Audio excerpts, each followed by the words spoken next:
एक हलचल भरे शहर के बाहरी इलाके में एक विचित्र घास के मैदान में दो बहुत अलग जीव रहते थे। अमेलिया नाम की एक चींटी और गिलबर्ट नाम का एक टिड्डा, एक मेहनती कार्यकर्ता। अमेलिया ने अपने दिन भोजन इकट्ठा करने और आने वाली कठोर सर्दियों की तैयारी में बिताए।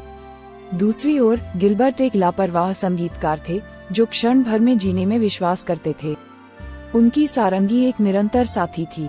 जैसे जैसे शरद ऋतु नजदीक आती गई, अमेलिया अनाज और बीजों का भंडारण करने के लिए लगातार मेहनत करती रही, जबकि गिलबर्ट ने आनंदमय धुनें बजाईं, जो घास के मैदान में गूंजती थीं। अन्य कीड़ों ने अमेलिया की परिश्रम की प्रशंसा की और गिलबर्ट को आसन सर्दियों के बारे में चेतावनी दी, लेकिन उसने बस उनकी चिंताओं को नजरअंदाज कर दिया, यह विश्वास करते हुए कि उसे हमेशा रहने के लिए एक गर्म जगह मिल सकती है।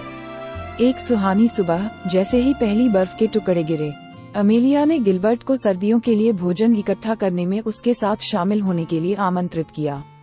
सर्दी कठोर होगी, उसने चेतावनी दी, और मुझे डर है कि आप भूखे और ठंडे होंगे। लेकिन गिलबर्ट ने इस विचार का उपहास उड़ाया।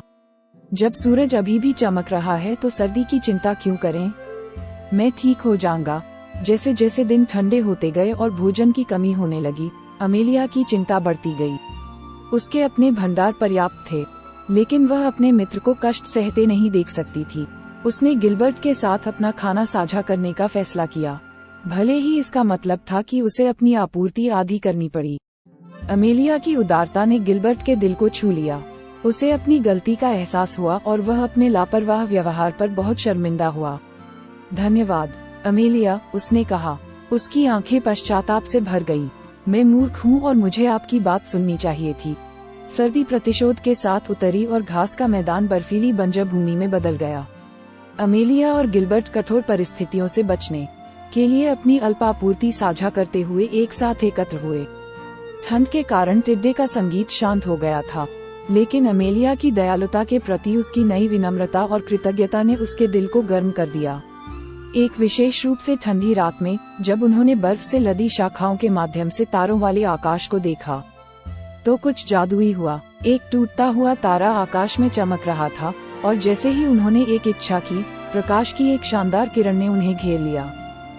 अगली बात जो उन्हें पता चली वह ये कि वे एक घास के मैदान में खड़े थे जो अजीब तरह से परिचित लग रहा था, फिर भी स्पष्ट रूप से अलग था। उन्होंने हतप्रभ होकर एक दूसरे की ओर देखा और फिर अपने आसपास की ओर देखा। घास का मैदान गर्मियों के सुनहरे रंगों से नहाया हुआ था और पेड़ों पर पके फल लगे थे। ऐसा लगा मानो वे समय में पीछे यात्रा कर आए हों। अमेलिया और गिलबर्ट को जल्द ही एहसास हुआ कि उन्हें शूटिंग स्टार द्वारा समय यात्रा करने की शक्ति दी गई थी, जो उनकी दोस्ती और नए ज्ञान का पुरस्कार था। उनके भीतर उत्साह और जिज्ञासा उमड़ पड़ी और वे समय के साथ साहसिक कार्यों की एक श्रृंखला में लग गए।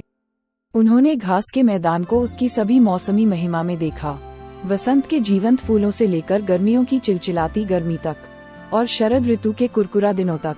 वे बदलते परिदृश्यों से आश्चर्यचकित हुए और प्रत्येक मौसम की सुंदरता की सराहना करना सीखा। जैसे जैसे वे समय के साथ यात्रा करते गए, उनका सामना अन्य जानवरों और कीड़ों से भी हुआ। उन्होंने एक खोई हुई तितली को उसके घर का रास्ता ढूंढने में मदद की, एक भूखी गिलहरी के साथ अपना भोजन साझा किया और मकड़ी के जाल में फंसी एक मधुमक्खी को बचाया। उनकी दयालुता के कार्यों ने समय के साथ साथ सद्भावना की छाप छोड़ी, लेकिन इससे कोई फर्क नहीं पड़ता कि उन्होंने कहाँ और कब यात्रा की।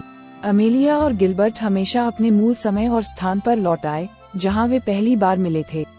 यहीं पर उन्हें अंततः दोस्ती का सही अर्थ और काम और खेल, जिम्मेदारी और खुशी के बीच संतुलन बनाने का महत्व समझ में आया। एक शाम, जैसे ही सूरज डूबा और वे अपनी प्यारी घास के मैदान में खड़े थे, उन्होंने एक टूटते तारे से अंतिम इच्छा की। प्रकाश के विस्फोट ने उन्हें एक बार फिर से घेर लिया, लेकिन इस बार उन्होंने खुद को अपने समय की कठोर सर्दियों में वापस पाया। नए ज्ञान के साथ उन्होंने एक साथ ठंड का सामना किया, ये जानते हुए कि उनके पास हमेशा एक दूसरे की गर्मजोशी और दोस्ती रहेगी। जैसे ही वे बर्फ की चादर के नीचे एक साथ बैठे, उन्हें गहरी संतुष्टि का एहसास हुआ, ये जानकर कि उन्होंने अब तक की सबसे बड़ी यात्रा की थी जिसने उन्हें एक दूसरे के करीब ला दिया था। और इसलिए उस घास के मैदान में जहां एक चींटी और एक टिड्डा कभी असंभावित दोस्त हुआ करते थे, समय यात्रा की उनकी कहानी एक किंवदंती बन गई। एक अनुस्मारक की सबसे बड़े साहसिक कार्य अक्सर वे होते हैं जो हमें दोस्ती के बंधन और के बारे में सिखाते हैं।